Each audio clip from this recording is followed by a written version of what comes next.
Welcome to the dugout. For a change, it's a solo dugout today. We don't have Daksh Panwar to discuss West Indies title win today with us because our resident West Indies fan is busy celebrating the win today. Champion! And here comes the champion. Champion! Brathwaite is the champion. Brathwaite is the champion, my man. So, Daksh is extremely pleased with what Carlos Brathwaite did there in the last over, needing 19 runs to win. The big man comes to the party. 3 sixes, sealing it with the 4th six. West Indies are champions. West Indies are champions indeed, and it was a surprising knock. Not so much surprising basically because I knew Brathwaite's ability. Yeah. But what surprised me was that he came down so late. Yeah. And he left it so late. Yeah. I think Sammy should have sent him in place of Bravo. Yeah. Because Brathwaite is a tall guy. Yeah. And he has immense reach and he has a very good technique. Even mistimed sail 80 meters, no? And generally he doesn't miss time. That's the quality of him. Yeah. He is a very good timer of the ball. Yeah. And that part of the game where Adil Rashid was bowling very well, he could make full use of his reach and he could hit him. Yeah. So I think Sami should have sent him ahead, but it did not matter in the end. Never later than never, as they say. So probably, West Indies complete a perfect year now, Daksh. It started with the Under-19 World Cup from where he got this jersey. Yeah, true. Women's World T20 in the afternoon today. Yeah. And now it's a champion dance which will be all over social media and everywhere. These guys, men, women, the kids back home, they'll be unstoppable tonight. It was Springer's chest roll in Dhaka. Yeah. And here Bravo's champions dance. Yeah. So I think it has been a great year. Yeah. And indeed, you can see West Indies cricket is looking up again. Yeah. Limited overs format has provided them this thirst. Yeah. So all in all, things look pretty good for a West Indian team, which will be a shame that they won't be in Champions Trophy next year, or they will have to qualify for the 2019 World Cup. Yeah. But that is West Indies. They can frustrate you at the same time and they can surprise you at the same time. Just talking about surprises, this team was down in the dumps at one point of time. You just mentioned about the Champions Trophy qualification. True. But since then, they have recovered and they couldn't have asked for a better format than the T20s. Obviously, see, this format is where, you can pack as much power as you can and no cricket team in the world possesses more power than West Indies, you can say. No, probably these cricketers, one of them, if you see a Bravo or a Gale, they form a major core of franchise teams across the world. True. When you put them together, they are a force to reckon with. And they have a huge experience playing here in India. Yeah. So I think all of that came together in this World Cup. Yeah. And that's it. I think you just need all these 5, 6, 7 games basically where you can peak and you can perform to the ability and you can win it. Just like the year has been for West Indies cricket, it has been a roller coaster of sorts. And the chase was on similar notes too. True. It started with a very wild experiment by England, giving the ball to Joe Root, and it paid rich dividends because he got the prized wickets of Johnson Charles and the dangerous Chris Gayle. Yes, commission to England, they played really well. I mean, they were sensational in semi-finals against New Zealand, and here too also I think they started very badly. Yeah, but then recovered pretty well there. Very, very well, and I think Joe Root showed why he is one of the best batsmen, if not the best batsman in the world at the moment. Right. And after that, they floundered in the latter half of their innings, but then recovered well to post 155, which was a huge target, I would say. But the way West Indian opener started, Johnson Charles was not getting bat on ball against David Billy, who's a sensational bowler. Right. Then there was then Chris Gayle, the way he started. Chris Gayle has had a frustrating tournament, I would say. Only 100 to show, and then rest, I think, single-digit scores. Yeah, he missed one game, and after that, he has been just all over the place. No scores, nothing, just a couple of wickets in that England game, if I'm not wrong. Completely. No, South African game, Completely. And he did nearly a Virat Kohli. In fact, he battered Virat Kohli, Joe Root, with 2 wickets. But then the way Marlon Samuel fashioned the chase, and yet again in a final. Yet again in a final. For a winning cause. So as Sammy has been repeatedly saying, and the mood of this tournament for West Indies was that they were heavily reliant on a man like Chris Gayle. Right. But as we have seen throughout the tournament, Daksh, apart from the opening game against England, West Indies have ticked as a whole unit. Yeah. They have had contributions from everyone Right. except their skipper, which would be very frustrating for Sammy himself. True. But then Sammy apart, there have been contributions from everyone. Bravo has been doing a very decent job with the ball. Yeah. Then you have someone like a Johnson Charles. Then you have Landon Simmons, who probably powered them into the final with that win Absolutely. over India. Indeed. So it has been a very balanced kind of performance for them, and they should be happy with what they've put up. Yeah, so basically this busts again a stereotype about West Indies, Yeah. that they are one-man army. They are Yeah. not. Chris Gayle on his day can take West Indies to win single-handedly. Yeah. But every one of them actually on their day can take Yeah. West Indies to success single-handedly, and which was what Marlon Samuels and Brathwaite showed today. Yeah. So And even that probability says, 1 out of 11 is too easy to predict to click, no? So True. even if Gale doesn't click, there are 7 there in the lineup. Even then, I would say that to hit 4 sixes and last over, That's insane. No matter what probability says. Ben Stokes' reaction probably summed it all there. He was inconsolable there. True.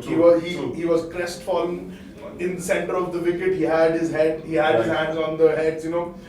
It was a finish which no bowler would hope for. Obviously. You have 19 runs to defend. Obviously. You get to bowl 6 crucial deliveries, and you concede 6s of the first 4. Obviously, no, he's a fiercely competitive guy, Yeah. Ben Stokes, Yeah. and he has done so much wonders for England in all formats. Yeah. And he still is going to be one of the main guys if England Yeah. are to look forward to their 2019 World Campaign. Yeah. So all in all, there is a lot that England can take forward from this Yeah. campaign. Yeah. And I don't think, despite this heartbreaking loss, Yeah. I think England are also sort of winner in my eyes. Just so to say, England have throughout been rooted to the tournament with a particular Joe Root. The kind of innings he played today, it was again an exceptional knock because the wickets were falling around him, but he kept the tempo up. 33 3 ball 50 on a wicket where others were just struggling to put back to ball against Samuel Badri. Absolutely. And absolutely. he played in innings, and again social media was all over the place with Kohli Root comparisons. True. Then I'm sure Andrew Flintoff will have a thing or two to say to Mr. Bachchan after this now, Indeed. or other way around probably now. Indeed, a remarkable innings. Having said that, the manner in which he got out, it Yeah. reminded me of Mike Gatting basically Yeah. getting out reverse sweeping in 1987 at Eden. Yeah. So I think that cute shot, Yeah. if you could have avoided at that stage, England I would have been 20-25 plus at least. not 20-25 plus. I was imagining that they would take it all the way to 190s.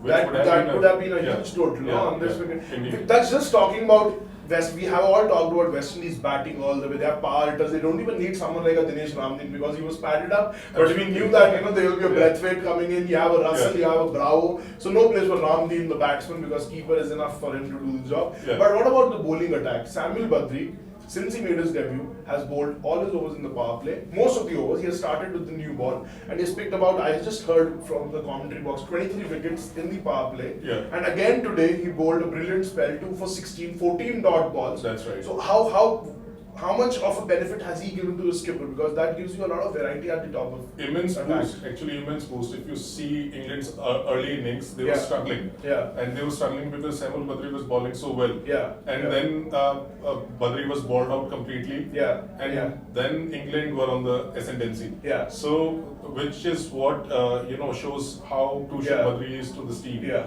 And he, in a way, filled those huge shoes that Sunil Narine left. Narine was left. Yeah. Yeah. So I think Badri has been absolutely crucial to this campaign. Yeah. A word to do about Dwayne Bravo because he also has those cutters and all going now. He's bowling them extremely slowly now, and he again chipped in with 3 wickets. Did leak some runs, but yes, wickets do count in this format too. Yeah, so if you have seen previous IPL campaigns by Yeah. Chennai Super Kings, Yeah. he has been right up there as their bowler. Yeah. Taking 18, 19 wickets every Yeah. campaign Yeah. and without giving too much away. Yeah. So he knows how to bowl in these on these Indian tracks. Yeah. And another thing, it's a very interesting fact that we are not seeing too many fast bowlers from West Indies. Yeah. The kind of people that Yeah. I growing up in my time Yeah. used to idolize. Yeah. But all of those people who used to be fast bowlers back then, Yeah. they are turning out to be into batsmen. Yeah. They have all taken to power hitting Power rather than hitting, power yeah. bowling, I would Yeah. say. And a result of which, a consequence of which is that we have smart bowlers like Dwayne Bravo, who Yeah. take the pace of the ball Yeah. in this format of the game. Or and we have a succeed. fast bowler like Brathwaite who clears the ropes at ease. Yeah, fast ball. he's more of a batsman than he is probably a bowler. More of a bowler. Yeah. So that's just adding to a utility kind of thing. So is this what we are going to see from West Indies in the limited overs format over the years now? Because this is what they are sticking to, and this template is working for them. Because even in the Sri Lanka World Cup, where they won slow bowlers, sharp bowlers, they did the trick for them. So it's happening again for them. So probably this is the way ahead for West Indies. Not just it is the way ahead, it is the way that they are already taking. Okay. So, and the fact is basically that success beats success. Yeah. And if you succeed in a particular way, in a particular manner, basically, you will see more people taking up that particular thing. Yeah.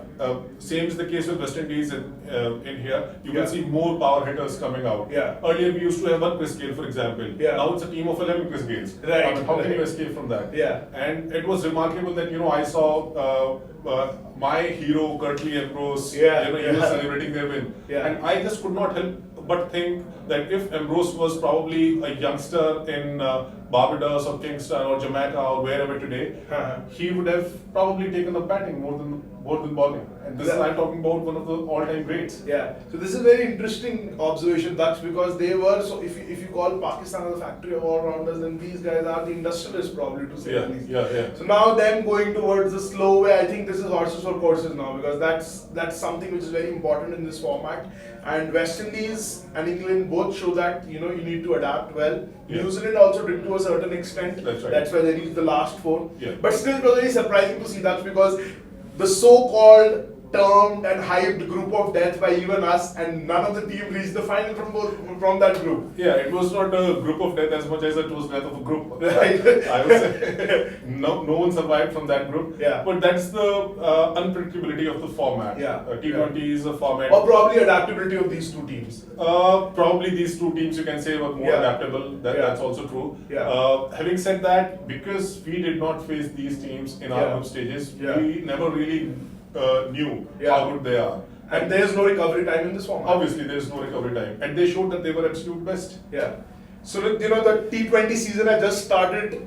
We'll have a lot of stuff coming from the IPL. It will be a colourful couple of months in India now, with the IPL starting off. We have a couple of exciting teams to follow. Right. So World Cup is done. I think all of you should stick to your Twitter and Instagram accounts, because... But before you sign out, Sahil, I need you to do the champions dance. So let's do the champions dance. Brathwaite is a champion. Bravo is a champion. Dugout is a champion. Keep watching the Dugout, guys. Thank you.